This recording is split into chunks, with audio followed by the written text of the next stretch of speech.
गण गणपते नमः। श्री गणेश की वंदना कर, दिन के स्वामी शुक्रदेव मां लक्ष्मी की आराधना कर, इष्ट देव का ध्यान रख, गुरुजनों को नमन कर, अभिनंदन करते हैं आपका वरुण स्टो द्वारा प्रस्तुत आज के दैनिक पंचांग में।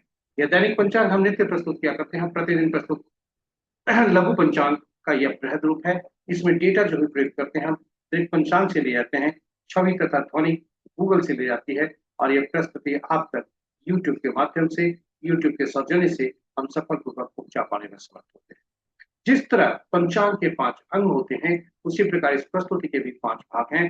पहला भाग पंचांग मुहूर्त और ग्रहों के गोचर से संबंध रखता है और इसी पहले भाग में से पंचांग और मुहूर्त को लेकर इस प्रस्तुति का लघु रूप हम अलग से आपके सुझाव के अनुरूप देते प्रस्तुत किया। दूसरा भाग ताराबलम, इसका नाम है, नक्षत्रों के अनुसार आज कैसा दिन रहने की संभावना।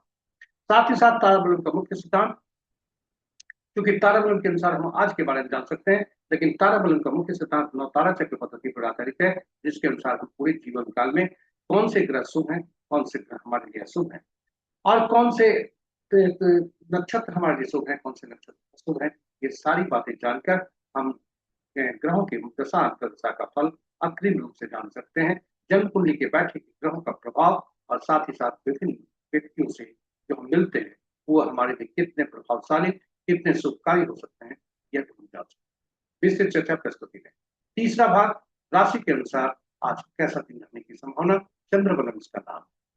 चौथा भाग चौघड़िया, एक प्रकार का भूत ज्योतिष, शुभ और अशुभ काल दर्शाता है। कोई भी कार्य जो हम करते हैं उसमें शुभता चाहते हैं और ये चौघड़िया हमें मार्गदर्शक के रूप में शुभ अशुभ काल बताकर हमारे कार्यों में शुभता सुनिश्चित करता है। विस्तृत चर्चा प्रस्तुत। पांचवा और अंतिम भाग, जब हम जन्म लेते हैं सांस की प्रक्रिया आरंभ होती है, ईश्वर हमें कुछ अंक उपहार में देते हैं जन्म तिथि के रूप में और ये उसी समय से अंक हमारे लिए कार्य करना शुरू करते हैं और जीवन पर्यंत कार्य करते हैं, कभी बदलते नहीं, लेकिन हाँ सकारात्मक और नकारात्मक होते हैं। आवश्यकता है हमें अंकों को जानने का, पहचानने का, उन्हें समझने का और उसे सही ढंग से उसका उपयोग करना। यह प्रस्तुति उसी उद्देश्य से है क्योंकि जीवन में ईश्वर तो अंक देते हैं, जीवन में हम कुछ अंक अर्जित भी करते हैं और यह जाने अनजाने गलती कर हम शत्रुओं को लाकर अपने लिए बाधा उत्पन्न करते हैं। इसलिए अंकों को जाने, पहचाने, समझे, उसका सही ढंग से उपयोग करके जीवन में सुख करना है, क्योंकि अंक कार्य करते हैं, निरंतर कार्य करते हैं। जिस तरह सांस के कार्य करते रहते हैं, सांस की प्रक्रिया, उसी तरह जीवन पर्यंत अंक कार्य करते हैं और ये अंक 1 से 9 तक की माप। उसी प्रकार ये तो हुआ अंक कार्य कर, अंक बोलते भी हैं किसी भी माह के विभिन्न तिथियों को जन्म जातक के लिए आज का अंक क्या संकेत दे रहे हैं शुभता अशुभता के संदर्भ में, ये सारी बातें इसी प्रस्तुति इसकी चर्चा प्रस्तुत।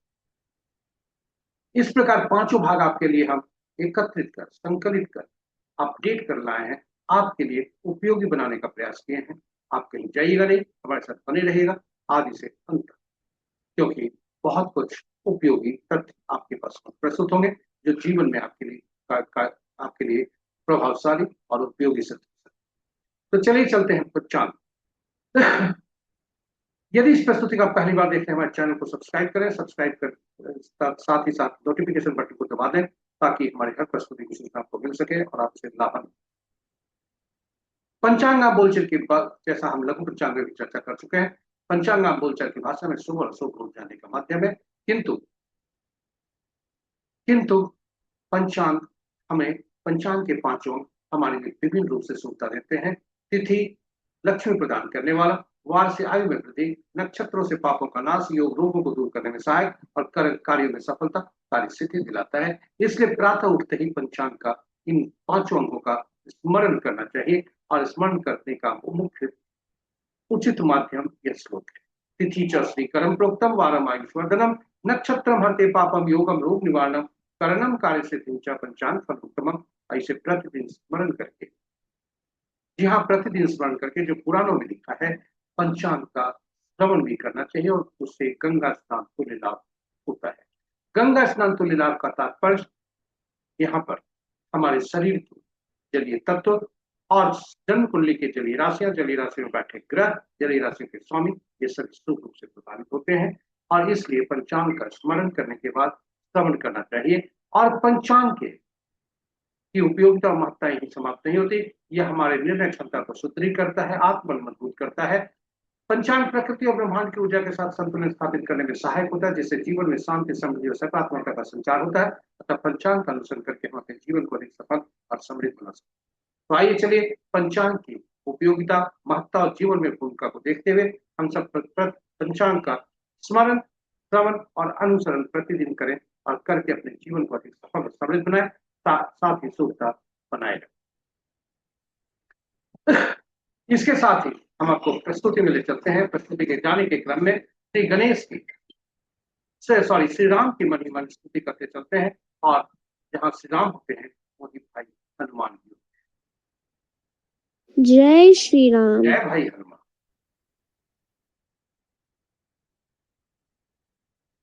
स्वागत है आपका प्रस्तुति के पहले भाग में। आज का दिनांक 10 जुलाई 2026, महासार पक्ष कृष्ण, शाका संवत 1948, 12 भाव, विक्रम संवत 2083 शताब्दी, कलयुग का 5127वां वर्ष। आज का सूर्योदय 5:06 पर, सूर्यास्त 6:44 पर, और आज sunrise at 5:06 AM, sunset at 6:44 PM, मध्याह्न दिन के 11:55 पर, सूर्य देव की यथावत पूर्ववत स्थिति दक्षिणायन। चंद्रोदय आज का देर रात्रि 1:22 पर, और चंद्रस्त अपराह्न 2:35 पर। दिशा शूल आज का पश्चिम है। फिर भी इस दिशा में यात्रा करने को बाध्यता हुई तो जौ खाकर या दूध का सेवन करके यात्रा में सुखा। पंचांग के 5 अंक इस प्रकार। वार शुक्रवार, तिथि प्रातः 8:16 तक दसवीं, जो कोटा तिथि के अंतर्गत आता है। उसके बाद एकादशी, जो दंता तिथि के अंतर्गत आता है।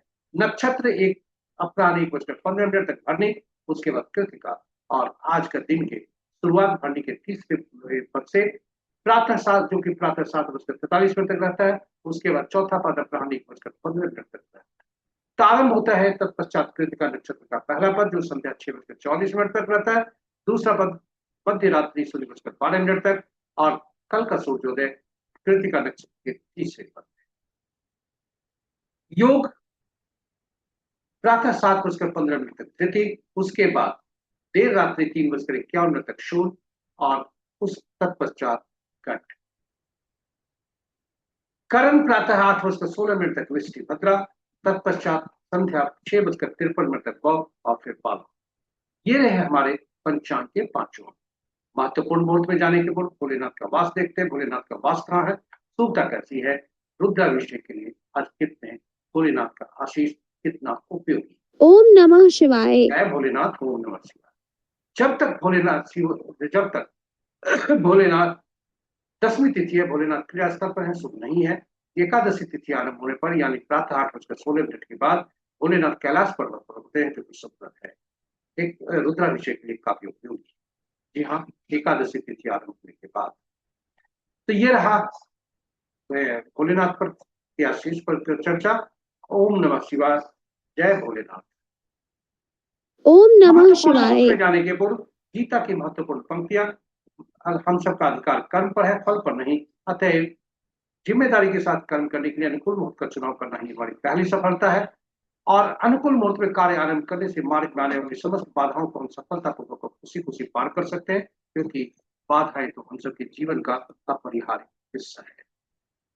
जी हाँ, महत्वपूर्ण मुहूर्त के शुभ मुहूर्त में सबसे प्रभावी अभिजीत मुहूर्त दिन के 11:28 से 12:22 दिन तक, अमृतकाल प्रातः 8:47 से 10:16 दिन तक, विजय मुहूर्त अपराह्न 2:11 से 3:06 अपराह्न तक, गोधूली विला संध्या 6:45 से 7:04 संध्या तक, निश्चिता मुहूर्त देर रात्रि 11:34 से मध्य रात्रि 0:16 तक।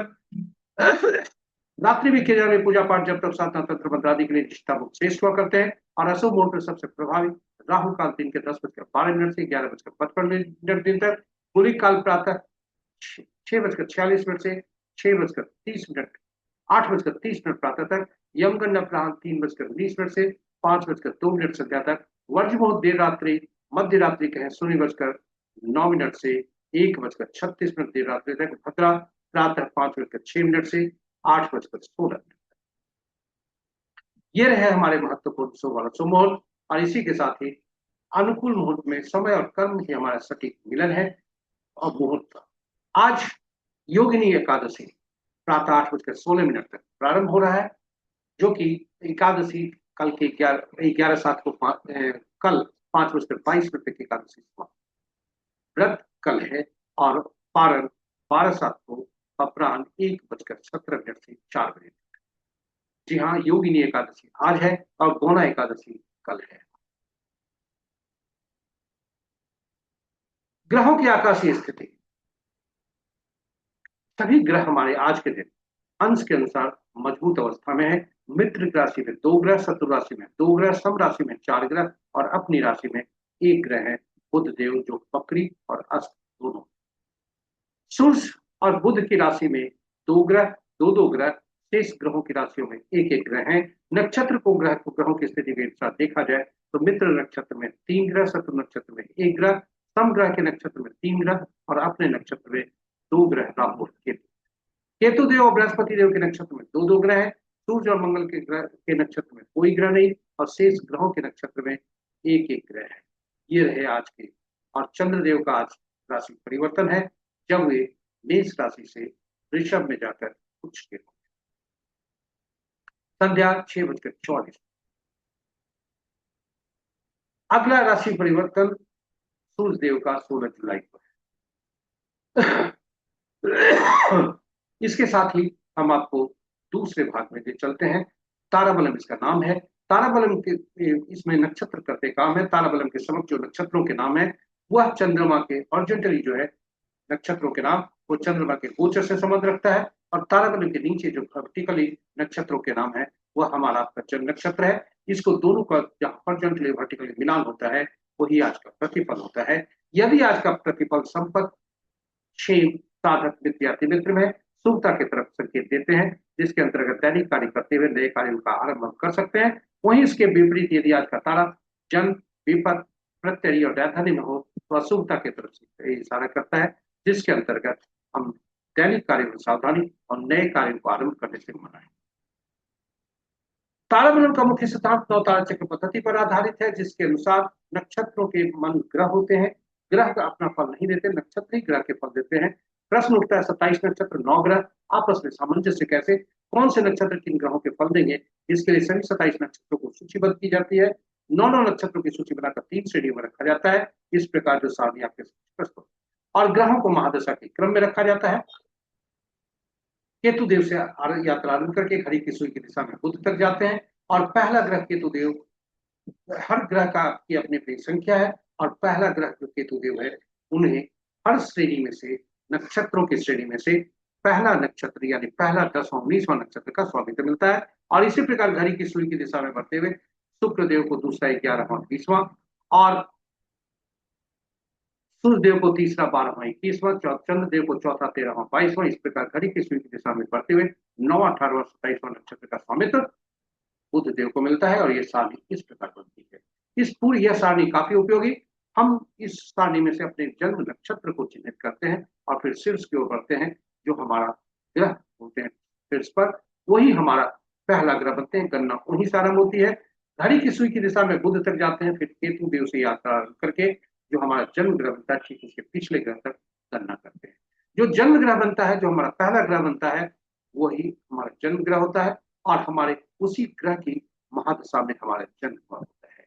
महादशा की अवधि कितनी हमें इस जन्म में प्राप्त होगी, इसके लिए विंशोत्तरी दशा का सहारा लेते हैं और विंशोत्तरी दशा हमें बहुत कुछ बताती है। एक उदाहरण से, जब इस जातक का जन्म बृहस्पति की महादशा में हुआ, बृहस्पति की महादशा में से 5 वर्ष 2 महीना 13 दिन उपलब्ध हैं इनकी शुभता और शुभता का सामना करते।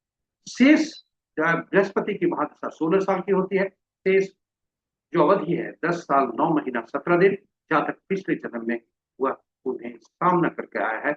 यानी जातक का पिछला जन्म में मृत्यु जो हुई वह इसी ग्रह की महादशा में, यानी पहला ग्रह जो होता है उसका संबंध पिछले जन्म के मृत्यु से भी होता है, इसलिए इसे पीड़ा की श्रेणी में भी रखा जाता है।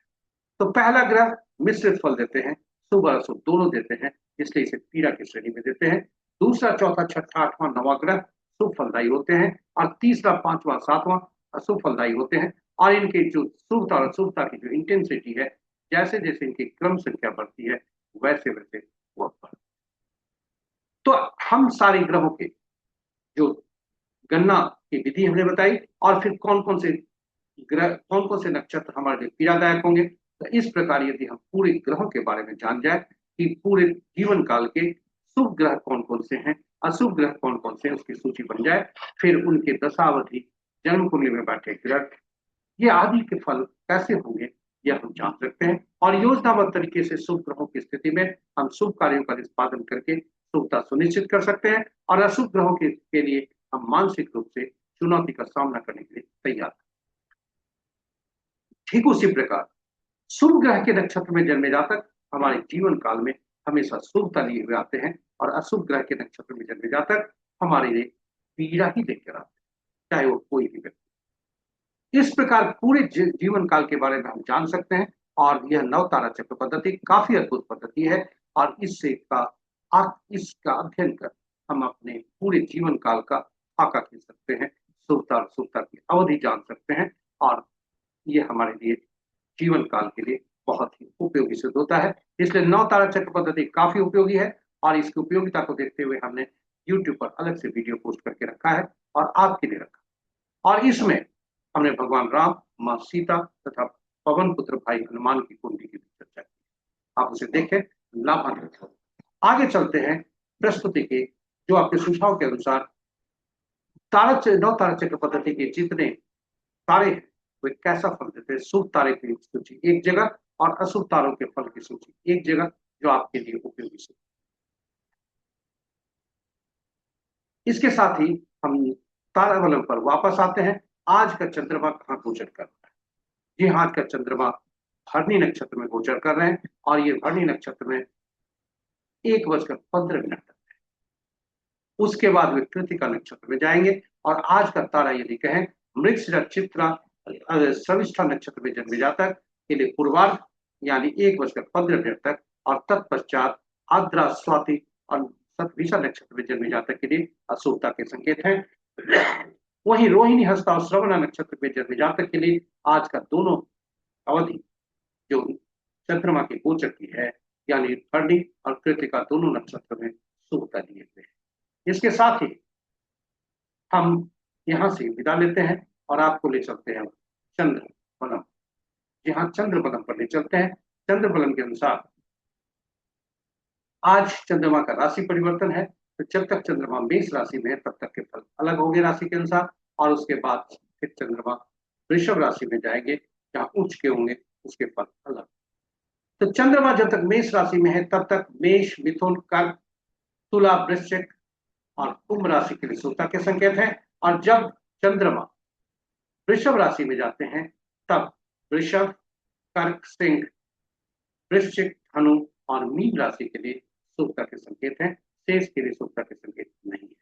इसी के साथ ही हम आपको चौथे भाग में ले आए हैं। चौथा भाग जो चौघड़िया मुहूर्त से संबंध रखता है। कोई भी कार्य शुभ कार्य करते हैं इसका उपयोग किया जाता है। एक प्रकार का शुभ और शुभ काल दर्शाता है मुहूर्त ज्योतिष, और किसी भी, चाहे वो कार्य पूजा पाठ से संबंधित हो या कोई भी कार्य, यदि कोई व्यक्ति उचित मुहूर्त नहीं देखना चाहता, हम कोई भी व्यक्ति कोई भी कार्य करते हैं उसमें शुभता चाहते हैं, और चौघड़िया हमें मार्गदर्शक का काम करता है, इसलिए इसका उपयोग करना चाहिए। चौघड़िया की उपयोगिता को देखते हुए हिंदी और अंग्रेजी में हमने अलग अलग वीडियो पोस्ट करके रखा है। संक्षेप में हम संक्षिप्त चर्चा यहाँ करते हैं। कुल 8 चौघड़िया दिन के होते हैं, 8 चौघड़िया रात के होते हैं, और ये 8 चौघड़िया को साप्ताहिक दिनों से संबंध रखने के लिए 7 चौघड़िया का नामकरण हुआ, और 8वां चौघड़िया अंत का चौघड़िया जो होता है, जो पहला चौघड़िया होता है वही अंत का चौघड़िया होता है। इस प्रकार चौघड़िया का संबंध 8 चौघड़िया का संबंध साप्ताहिक दिनों से हो जाता है, और हर साप्ताहिक दिन के शासक ग्रह अलग होते हैं, जिनके अलग अलग कार्य होते हैं। अलग अलग रूप से ये फलदायी और अलग अलग कार्यों के लिए ये उपयोगी, फलदायी तथा ये लाभदायक। इसलिए 8 चौघड़िया का संबंध साप्ताहिक दिनों से, उनके शासक ग्रहों से और उनके निमित्त कार्यों से भी हो जाता है। जब भी हम चौघड़िया को कोई उपयोग करें तो जरूर सुनिश्चित कर लें कि वह कहीं अशुभता से अधिव्याप्त तो नहीं है। कुल दिन में राहु काल, काल बेला, वार बेला से शुभता होती है, रात्रि में काल रात्रि से। अनुभव के आधार पर जो हमने पाया है कि दिन में सूर्यदेव का प्रभुत्व होता है, शनिदेव नाराज रहते हैं, इसलिए शनि का चौघड़िया प्रतिदिन काल बेला से ग्रसित होता है। रात्रि चंद्रमा का प्रभुत्व और बुध देव नाराज, इसलिए बुध का चौघड़िया प्रति रात काल रात्रि से ग्रसित होता है। रात्रि में कोई अन्य चौघड़िया अशुभता से अधिव्याप्त नहीं होते। और इसलिए शनि का चौघड़िया जरूर क्रूर पापी ग्रह है, तो इनके पापी के रूप में चिन्हित किए जाते हैं। लेकिन धनोपार्जन हेतु वो वही ईमानदारी से सरकार के नियमों का पालन करके और कर्तव्य निष्ठा का अनुपालन करते हुए धनोपार्जन हेतु की जाने वाली गतिविधियों के लिए लाभदायक है। उसी प्रकार मंगल देव क्रूर अनिष्टकारी जरूर है, शुभ कार्य नहीं करना चाहिए, लेकिन ये शत्रु बनता है। और आज के युग में कोई भी व्यक्ति चाहे प्रतियोगिता परीक्षा दे रहा हो विद्यार्थी अपने ही ग्रुप के लोगों को पराजित करेगा, सहपाठी को पराजित करेगा तभी आगे बढ़ेगा। नौकरी पेशा के लोग अपने साथ में काम करने वाले सहकर्मी का ही को पराजित करके तभी आगे बढ़ते हैं। और हमारे शरीर के रोग भी जो हमारे साथ हैं उनको जब तक पराजित नहीं करते तब तक हम स्वस्थ नहीं रह सकते। कोर्ट केसेज आदि के लिए भी ये काफी उपयोगी। तो चलिए आज का चौघड़िया देखते हैं, आज का चौघड़िया क्या क्या। आज शुक्र से आरंभ हो रहा है, शुक्र का दिन है, चर चौघड़िया से दिन आरंभ हो रहा है, चर चौघड़िया से समाप्त हो रहा है। अमृत चौघड़िया जो प्रातः 8:30 से 10:12 तक है वो वार से है। काल चौघड़िया 10:12 से 11:55 तक है, वह राहु काल और काल विलय दोनों से दशक है। और लाभ चौघड़िया जो 9:20 से 10:37 तक है वह काल। तो ये रहे चौघड़िया पर थोड़ी सी चर्चा। अंक ज्योतिष के अनुसार आज कैसा दिन रहने की संभावना और अंकों को कैसे जाने पहचाने, क्योंकि ये हमारे जीवन में अहम भूमिका अदा करते हैं। और ये अंक होते हैं 1 से 9 तक। 10वां अंक नहीं दिया जाता, शून्य को गणना में नहीं ली जाती क्योंकि अनिश्चितता को दर्शाता है। और जब भी कोई 2 अंक या 2 से ज्यादा अंकों का समूह हमारे समक्ष होता है तो हमें प्रेरित हुए सभी अंकों को जोड़कर एक अंक में परिवर्तित कर लेते हैं। 1 से 9 तक का 5वां अंक जो होता है मध्य का अंक होता है और ये शक्तिशाली होता है। अपने से पूर्व और बाद के अंकों को यह संतुलित करता है। जी हाँ, ये अपने पूर्व और बाद के अंकों को संतुलित करता है। 1 से 9 तक के अंक इनके अलग अलग शासक ग्रह होते हैं जो सूर्य, चंद्रमा, बृहस्पति, राहु, बुध, शुक्र, केतु, शनि, मंगल होते हैं। और इनके अलग अलग गुण तथा ऊर्जा होती है जो इन अंकों में समाहित होता है। जिससे इन अंकों को उनके तत्व, उनके शासक ग्रहों के तत्व, गुण, ऊर्जा के अनुसार इन्हें विभिन्न नामों से अंकों की दुनिया में पुकारा जाता है, जिसकी सारणी आपके समझ प्रस्तुत। जब हम जन्म लेते हैं ईश्वर हमें कुछ अंक उपहार में देते हैं और ये जन्मतिथि के रूप में होता है। और तिथि, माह और वर्ष 3 कंपोनेंट होते हैं उसमें। तिथि हम खुद होते हैं, हमारा आंतरिक व्यक्तित्व होता है। तिथि, माह और वर्ष तीनों मिलकर भाग्यांक बनाते हैं, यह भाग्यांक कहलाता है। बोलचाल की भाषा में मूल जो हम खुद होते हैं मूलांक कहलाता है, बोलचाल की भाषा में ड्राइवर कहते हैं कहलाता है। और जो भाग्यांक होता है वो कंडक्टर कहलाता है। कल्पना करें बस के ड्राइवर और कंडक्टर का। अगर बस के ड्राइवर और कंडक्टर में आपस में तालमेल ना हो, शत्रुता हो, तो बस का चलना मुश्किल होता है। ठीक उसी प्रकार ये ड्राइवर और कंडक्टर का अंक बहुत ही महत्वपूर्ण है हमारे जीवन के लिए। और ये अगर शत्रुवत हो गए तो फिर जीवन की यात्रा संघर्षमय हो जाती है। तो इस प्रकार और इन्हें संतुलित किया जाता है। इनके मित्र अंक को ढूंढ कर लाया जाता है, यहाँ पर रख उनको उपयोग में लाया जाता है ताकि ये संतुलित रहे। तो ये रहा ड्राइवर कंडक्टर का। हमारा चूंकि ड्राइवर हम खुद होते हैं, आंतरिक व्यक्तित्व हमारा होता है, वह मूलांक कहलाता है। वहीं जन्म तिथि और माह मिलकर हमारा बाहरी व्यक्तित्व दर्शाते हैं, जिसे एटीट्यूड नंबर, अचीवमेंट नंबर कहा जाता है। एंजल नंबर जो कि लॉटरी अंक है, ईश्वर द्वारा प्रदत्त, वो वर्ष से निकलता है। वर्ष के अंकों को जोड़कर एक अंक में हम परिवर्तित करते हैं। और फिर पुरुष के लिए 11 से घटाते हैं, महिला के लिए 4 उसमें जोड़ते हैं और जो अंक निकलता है वह एंजल नंबर कहलाता है। जब भी तिथि, गणना या कहीं भी 11, 22, 33 आते हो तो जन्म तिथि में या गणना में कहीं 11, 22, 33 आते हो तो यह पूर्व जन्म के आत्मा से अंक संबंध होता है। और उस आत्मा से संबंधित जो कार्य है, जो अधूरे कार्य है, इस जन्म में करते हैं। 13, 14, 16, 19 यदि कोई अंक आता है तो यह अंक हमारे लिए पूर्व जन्म के कर्मों का उत्पन्न ऋण दर्शाता है। और यह ऋण हमारे इस जन्म में कर्म करके ही चुकता करने होते हैं। जब तिथि ईश्वर में हमें देते हैं उस वह अंक में 1 से 9 तक ही अंक होते हैं, लेकिन कुछ अंक अनुपलब्ध यदि हैं तो वह अंक की ऊर्जा हमें नहीं मिलती। आइए इन्हें देखें। एक आपको बता दें कि जन्म तिथि हमने जो लिया है, भूगोल से लिया है, उद्देश्य शैक्षणिक है और आज इनकी जन्म तिथि। शैक्षणिक उद्देश्य कोई भी प्रेडिक्शन इस पर हम नहीं कर रहे। आइए देखते हैं अनुपलब्ध अंक कौन कौन से हैं। क्योंकि जो अनुपलब्ध अंक होने पर, क्योंकि हर अंक की अलग अलग गुण, ऊर्जा, तत्व होते हैं, अनुपलब्ध अंक होने पर उसके गुण, तत्व, ऊर्जा की कमी हमें पाई जाती है। और ये आइए जातक के बारे में देखते हैं। तो जातक का जन्म तिथि 10 जुलाई 1989 और इनका जन्म तिथि में देखें तो जब भी हमने आरंभ में कहा था, जब भी 3 से अधिक कोई अंक उपयुक्त होते हैं तो ये हमारे लिए सकारात्मक होते हुए भी नकारात्मक होते हैं। साथ ही साथ जन्म तिथि में कौन कौन अनुपलब्ध अंक है, तो इनके 3, 4, 5, 6 लगातार ये अंक अनुपलब्ध है, जिसके चलते इन्हें इन अंकों की जो गुण तत्व ऊर्जा है इसकी कमी में खलती। 2 बार जो अंक प्रयुक्त हो गए, इन्हें तीसरा बार जब प्रयोग करेंगे तो सकारात्मक होते हुए नकारात्मक हो सकते, इसलिए इनके पास जो स्वतंत्र अंक है वह 3, 4, 5, 6 और 2 और 7, 2 और 7 एक बार प्रयुक्त हो चुके हैं। 9 और 8 का उपयोग करना पुनः अच्छा शुभ नहीं है, क्योंकि तीसरा बार आ जाएगा। ये तो हुई इसके अंकों के बारे में। अब सवाल उठता है कि यदि हम संतुलित करना चाहें ड्राइवर और कंडक्टर को, याद रखें ड्राइवर और कंडक्टर की धुरी पर पूरा ज्योतिष उगता है, जीवन में कभी भी शत्रु अंक को हम नहीं लाएंगे। अब पहले संतुलित कैसे करते हैं, तो हर ज्योतिषी सहारा लेता है नाम का ही, क्योंकि नाम ही एक सहारा है। ईश्वर द्वारा प्रदत्त जो अंक होते हैं ये जीवन पर्यंत होते हैं, और इनको संतुलित करने के लिए जो मित्र अंक हम दोनों को ढूंढते हैं ड्राइवर और कंडक्टर का, वह ऐसा होना चाहिए जो जीवन पर्यंत कार्य करे, और धरती के ईश्वर माता पिता जो नाम देते हैं वह जीवन पर्यंत रहता है। आपको आश्चर्य हो सकता है कि नाम में अंक कहां से, तो आपको बता दें हर अंक के हर जो अक्षर है उसके अंकीय मूल्य होते हैं, इसलिए नाम में प्रयुक्त अक्षर होते हैं और उसके अंकीय मूल्य होते हैं, इसलिए नाम में जो भी अंक प्रयुक्त हुए हैं उनके अंकीय मूल्य को हम परिवर्तित करके उसका उपयोग करते हैं। हम नोट यहाँ करते हैं ड्राइवर और कंडक्टर का, जातक का ड्राइवर 1, कंडक्टर 8, एंजल नंबर 2 और ये एटीट्यूड नंबर 8। नामांक इनका कितना पड़ जाता है, आइए देखते हैं। ये जो व्यक्ति हैं इनका नाम है पर्ल भी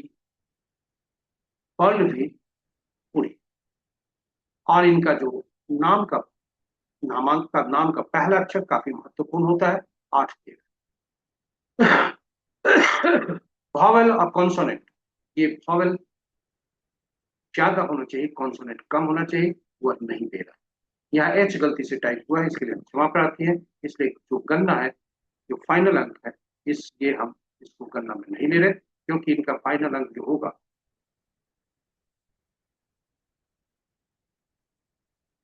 6 होगा।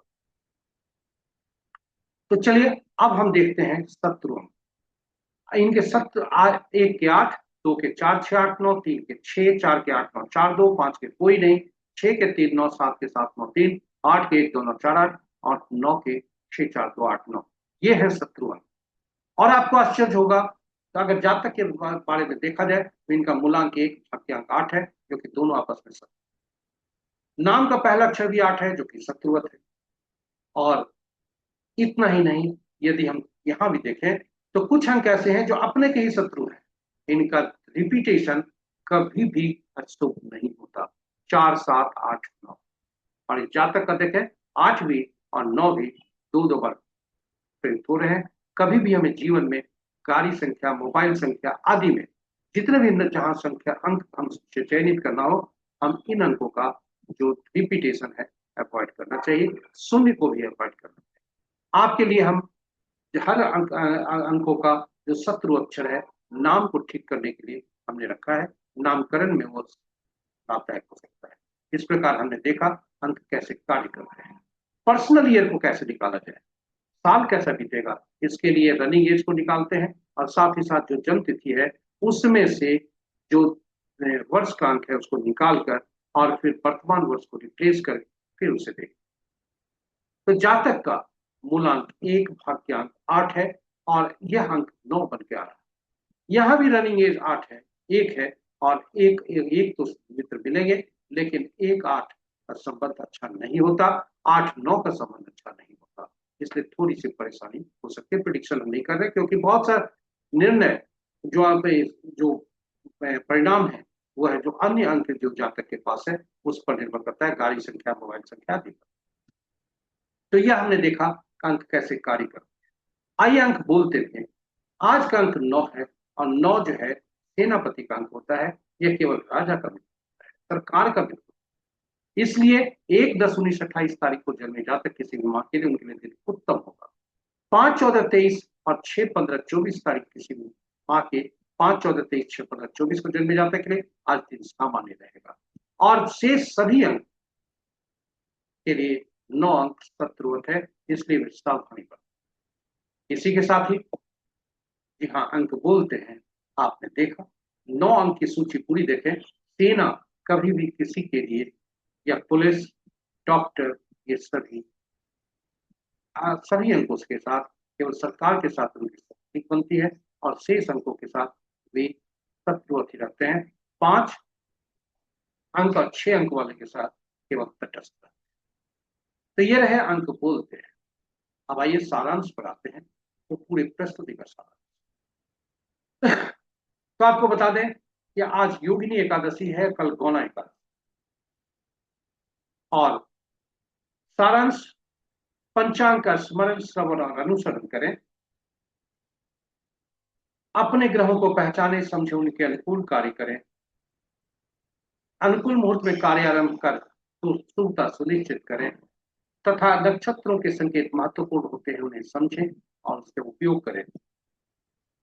चंद्रमा मन के कारक होते हैं, राशियों में भ्रमण हमको सबको प्रभावित करते हैं, ये याद रखें। और चौघड़िया का मार्गदर्शन हमेशा हमारे हितकारी होता है। अंकों को समझें, इन्हें जानें, उन्हें पहचानें और जीवन में सही सही अंकों का चयन कर सकारात्मकता सुनिश्चित।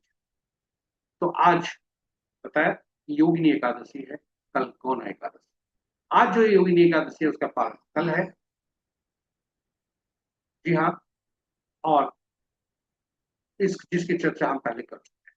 तो चलिए इसी के साथ प्रस्तुति यहाँ पर समाप्त होती है। और इसके साथ ही यह प्रस्तुति यहाँ पर समाप्त होती है। यदि इस प्रस्तुति को हमारे साथ बने रहने के लिए आपको बहुत बहुत धन्यवाद। इस प्रस्तुति को आप पहली बार देख रहे हैं तो हमारे चैनल को सब्सक्राइब करें, साथ ही साथ नोटिफिकेशन बटन को दबाना न भूलें, ताकि हमारे हर प्रस्तुति की सूचना आपको मिल सके और आप उससे लाभान्वित हो सके। जी हाँ, प्रस्तुति को साझा करें अपने मित्रों, परिजनों और शुभेच्छुओं के संग, ताकि वे भी प्रस्तुति से लाभान्वित हो सके और आप वे लाभान्वित होकर आपके लिए पुण्य का फल। समय के साथ रहें, समय के विरुद्ध नहीं। और यदि इस प्रस्तुति को देखने के क्रम में कोई सुझाव आपके मन में आया हो तो देर न कीजिए, यूट्यूब के कमेंट बॉक्स पर कमेंट करके हमें इस प्रस्तुति को बेहतर बनाने में सहयोग करिए और हमारा मनोबल। इसी के साथ ही आज के दिवस के देवता शुक्रदेव मां लक्ष्मी से प्रार्थना करते हैं कि उनकी असीम कृपा पर बनी रहे। आपका दिन शुभ हो। जय शुक्रदेव, जय मां लक्ष्मी।